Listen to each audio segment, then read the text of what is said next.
తెలంగాణలో మున్సిపల్ ఎన్నికలకు సంబంధించి హడావుడి జరుగుతూ ఉన్న నేపథ్యం కనబడతా ఉంది. ఫోన్ ట్యాపింగ్ సంబంధించిన కూడా కొంత గందరగోళం నడుస్తూ ఉన్న పరిస్థితి కనబడతా ఉంది. ఈ అంశాల గురించి అయితే మాట్లాడదాం. మనతో కాంగ్రెస్ పార్టీ సీనియర్ నేత విహెచ్ హనుమంతరావు గారు అయితే ఉన్నారు. సార్ నమస్తే సార్. మాజీ ముఖ్యమంత్రి కేసీఆర్ని నిన్న సిట్టు విచారించిన నేపథ్యం కనబడుతుంది. కక్షపూరితంగానే కాంగ్రెస్ పార్టీ చేస్తూ ఉందన్న ఆరోపణలు, నిందలు కాంగ్రెస్ పార్టీ పైన మీద వస్తున్న పరిస్థితి కనబడుతుంది. ఎట్లా వస్తూ ఉన్నారు సీనియర్ నేతగా? అవునండి, కక్ష సాధింపని ఇప్పుడు అంటున్నారు. మొదలు ఏమన్నారు, కార్ రేసులో లొట్టపీస్ కేసు అన్నారు. అప్పుడు లొట్టపీస్ కేసు అయింది. ఇప్పుడు డైరెక్ట్గా అంటే ఇప్పుడు కక్ష సాధింపు అంటున్నారు. మరి మీరు కక్ష సాధింపు అంటున్నారు, సెల్ఫ్ రెస్పెక్ట్ అంటున్నారు, ఆత్మగౌరవం అంటున్నారు. మరి గతంలో గుర్తు రాలేదా? టీఆర్ఎస్ పేరు ఎందుకు ఎవరు చేంజ్ చేయమన్నాడు? టీఆర్ఎస్ అంటే అది బలమైన ఇష్యూ ఉండేది. తెలంగాణ నా దేశం, నా ఆత్మగౌరవం అని వాళ్ళు కొట్లాడినరు, జైలుకు పోయినరు. కొందరు శ్రీకాంతాచార్య అటువంటి వాళ్ళు పెట్రోల్ పోసుకొని సాక్రిఫైస్ అయినారు. ఆ పేరు ఎవరు చేంజ్ చేయమన్నాడు? ఇవాళ అదే కాకుండా రేవంత్ రెడ్డి పిసిసి ప్రెసిడెంట్ ఉంటే అలా ఏదో ఫామ్ హౌస్ దగ్గర పోయి చేసిండ్రని ఆయనను కూడా తీసుకుపోయి పెట్టినా లేదా జైల్లో? మరి ఆనాడు కక్ష సాధింపు అయింది, కానీ ఈనాడు ఇది కక్ష సాధింపు అంటే ఎట్లా అంటావు? మరి మీరు కూడా అట్లనే చేశారు కదా.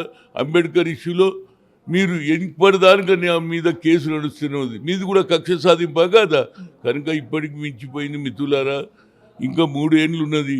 ప్రజలకు మేము ఏం తప్పు చేస్తే మమ్మల్ని ఓడగొట్టినని దాని మీద మేధో మతనం పెట్టుకొని ఏడ తప్పు జరిగింది ఆ తప్పు సరిదిద్దుకొని మళ్ళీ ప్రజల దగ్గరికి పోతే ప్రజలు వాళ్ళు ఇష్టపడితే అరే ఇది న్యాయమేనే అనుకుంటే మీకు ఓట్లు వేస్తారు. అంతేగాని ఊరికే రోజు కేసీఆర్ మీద, మన రేవంత్ రెడ్డి మీద, కాంగ్రెస్ ప్రెసిడెంట్ ఏది మహేష్ కుమార్ గౌడ్ మీద ఈ స్టేట్మెంట్లు బంద్ చేయండి, ప్రజల దగ్గర ఉండి తప్పనిసరిగా వాళ్ళు తలుసుకున్న రోజు మళ్ళీ మీరు వస్తారు. కానీ మేము ఇచ్చిన వాగ్దానాలన్నీ పూర్తి చేస్తున్నాం.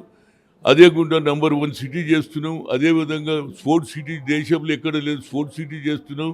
మొట్టమొదలు కులగన ఏది ఆ రోజుల్లో బ్రిటిష్ పీరియడ్లో జరిగింది, అది మొట్టమొదలు చేసిన ఏకైక వ్యక్తి ఆయన రేవంత్ రెడ్డి గారు. కాబట్టి ఇప్పటికన్నా మీ ఆలోచనలో మార్పు రాని, law will take their own course అని లాలో కూడా మీరు అందులో ఏదో మేమే జయించినట్టు అంటున్నారు. మీరు ఎన్ని తప్పులు చేసిరో వాళ్ళ దగ్గర ప్రూఫ్ ఉన్నదో అడుగుతున్నారు. మేము చెయ్యలేదని నిరూపణ చేసుకోండి, అప్పుడు ప్రజలలో కూడా విశ్వాసం మీద పెరుగుతుంది. ఇప్పటికన్నా ఏదైతే కక్ష సాధింపు, ఆత్మగౌరవం అనేది పనిచేయండి. మరి ఆత్మగౌరవం అన్నప్పుడు ఎంతమంది సాక్రిఫైస్ చేసిరు, జైలుకి పోయిన ప్రాణాలను, వాళ్ళ ఆత్మగౌరవం దెబ్బకొట్టినా లేదా?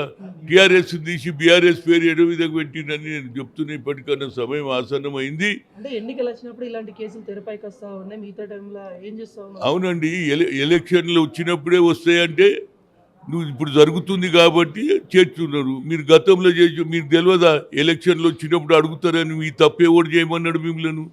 తప్పు చేసినా లేదా నిరూపించుకొని, నేను తప్పు చేసినా అంటే లేదు, తప్పును నిరూపించుకొని అప్పుడు మీరు చెప్తే కక్ష సాధింపంటే అది ప్రజలు నమ్ముతారు. కానీ ఇప్పటి కూడా మీరు 2 ఏళ్ళు అయిపోయింది, 3వ ఏడుకు వస్తున్నాయి.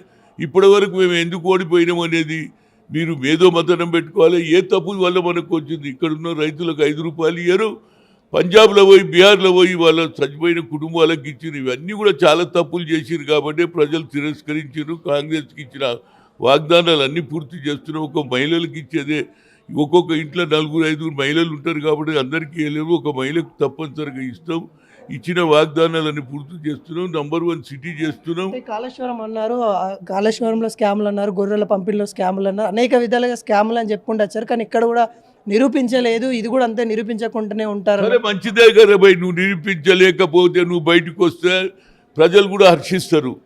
ఏదైనా కేసీఆర్ నీతి నిజాయితీ పంతుడు అది తెలుసుకోమని, దాని బదులు ఇంకో స్టేట్మెంట్లు ఎందుకురా బాబు? లోపల ఏం జవాబు చెప్తారో చెప్పు. బయటకు వచ్చి ఏదో అయిపోతుంది మా దగ్గర కక్ష అంటారేంది? మరి మీరు పార్టీ పేరినప్పుడు, పార్టీ పేరు చేంజ్ చేసినప్పుడు ఎవరిని అడిగినారు? అప్పుడు అదేవిధంగా ఇవాళ నా ఉద్దేశంలో ఇక స్టేట్మెంట్లు పనిచేయండి, నిరూపణ చేసుకొని మేము ఎలాంటి తప్పు చేయలేదంటే ప్రజలు హర్షిస్తారని చెప్తున్నారు.